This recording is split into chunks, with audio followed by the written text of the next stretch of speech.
Every pig living in a home has already made a decision about the person who lives there. That decision was not conscious in the way humans make decisions. It was deeper than that. Instinctive, structural.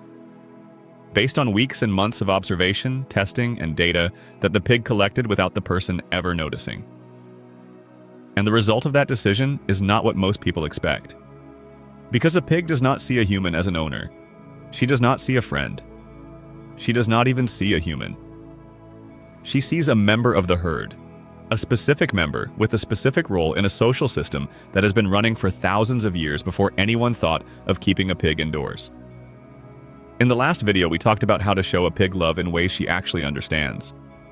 Today goes a level deeper, because the reason some of those methods work is not about technique. It is about role. And understanding the role changes everything. Wild pigs and feral pigs live in matriarchal herds. The structure is not random.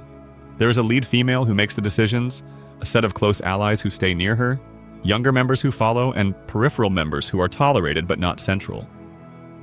Every individual has a position. Every position comes with specific expectations.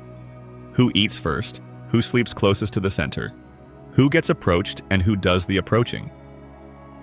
The hierarchy is stable, negotiated through body language, proximity, and subtle daily interactions that rarely involve aggression. It is a quiet, constant social negotiation. And here's the part that changes everything about living with a pig. That system does not turn off when a pig moves into a house. She does not abandon the herd model because there are no other pigs. She maps it onto whatever social group is available, and that social group is the household. My name is Bob, and after years of living with more pigs than any reasonable person should, this is the single most important thing I have learned about how they see the world. A pig sorts every person in the household into one of three categories. The first is what might be called the anchor. This is the person the pig has identified as the most predictable, the most calm, the most consistent presence. Not the most affectionate, not the one who gives the most treats, the most reliable. Reliability is the highest currency in the pig social system. The anchor is the person the pig gravitates toward during stress. The person whose presence lowers the pig's heart rate. The person whose voice triggers immediate relaxation.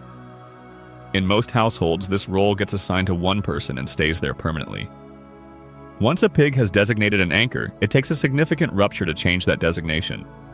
In a two-person household, this creates a dynamic that can feel confusing. Both people feed the pig, both people sit on the floor, both people speak in calm voices. But the pig still chooses one. She goes to that person during a storm. She sleeps closer to that person. She greets that person first at the door. The other person gets affection too, but the weight is different. And the pig decided that weight based on something so subtle that neither person can usually identify what it was. The second category is the companion. This is a person the pig likes, trusts to a reasonable degree, and will interact with willingly. But the companion does not carry the same weight as the anchor. The pig will approach the companion for play, for food, for casual contact. But during a thunderstorm, during a vet visit, during any moment of genuine fear, the pig goes to the anchor, not the companion.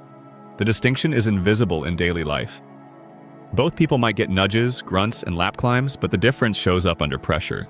And that difference reveals the hierarchy the pig has been maintaining the entire time. There is a detail about the companion role that most people miss. The companion can be promoted. It happens slowly. If the anchor becomes less available or less consistent, and the companion steps into the reliability gap,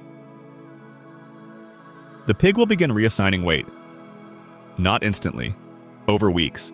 The greeting gets a fraction longer, the following increases by a room or two.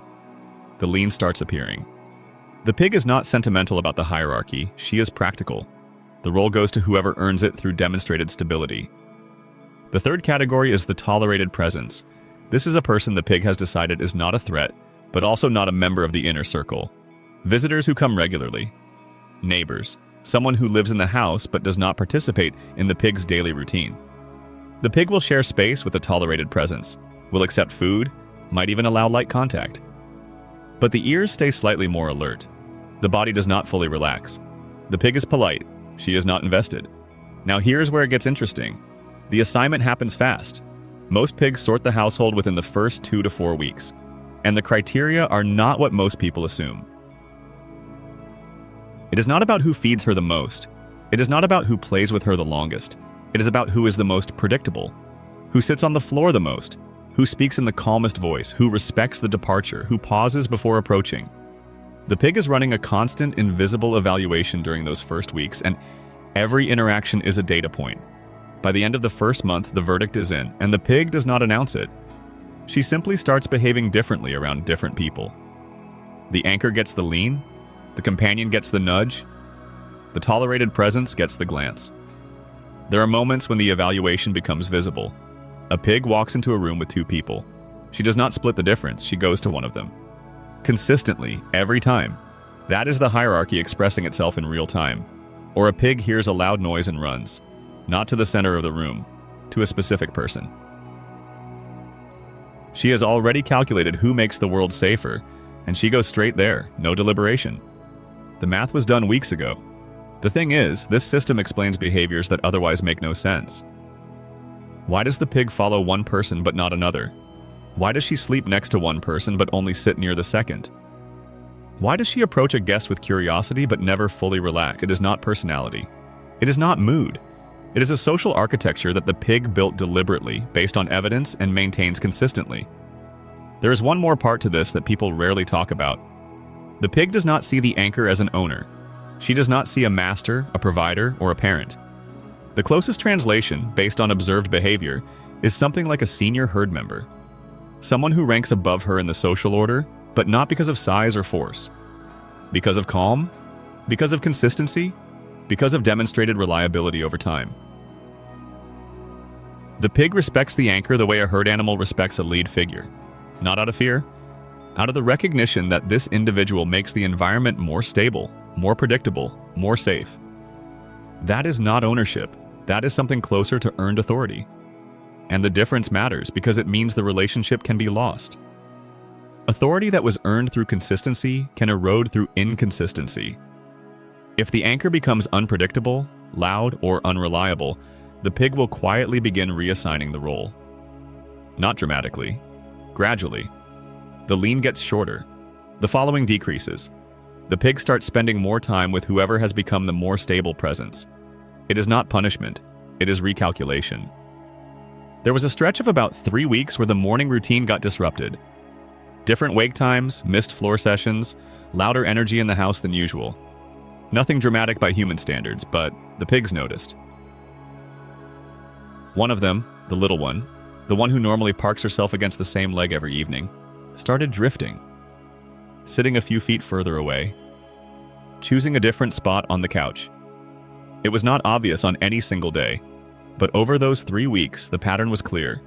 The moment the routine stabilized again, she came back.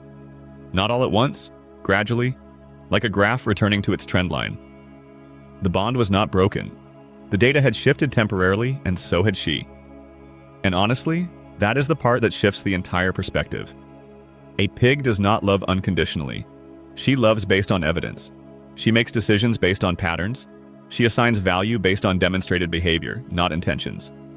And that means the relationship is never finished. It is continuously maintained, continuously evaluated, and continuously earned. Every calm evening on the floor is a deposit. Every loud reaction is a withdrawal. The balance is always running. There is something genuinely wild about that. An animal that weighs less than a medium dog, living in a house built for humans, running a social evaluation system sophisticated enough to differentiate between 3 categories of relationship, assign them within weeks, and maintain them for years. And the person on the receiving end usually has no idea any of it is happening. Next video is the lighter side of living with these animals. What a pig actually does every single night while the house is asleep. There is a whole routine happening somewhere around 3 in the morning, and it involves the kitchen, a very specific route through the house, and sounds that make sense only if you have heard them before. That one stayed a mystery for a long time around here.